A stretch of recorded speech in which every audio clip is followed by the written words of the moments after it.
The main reason I decided to have a hair transplant was because I was losing a lot of hair and I needed to do something about it. I was doing a lot of research on different types of places, and I saw a couple of videos on HMR Tijuana, and that's why I chose them. Some of the concerns or doubts I had when doing a hair transplant was the procedure itself, whether the doctor was reputable, whether they would mess my hair up, or even the cost. I did not have any safety concerns when traveling to Tijuana, Mexico.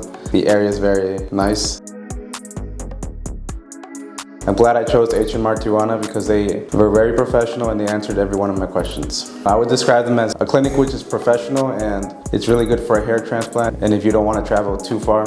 San Diego is about a 30-minute drive. One thing I would like to say to people or anybody who would like to get a hair transplant is make sure the clinic is reputable and has good reviews. I would recommend HMR Tijuana to others who are looking for a hair transplant because I received amazing results at a good cost.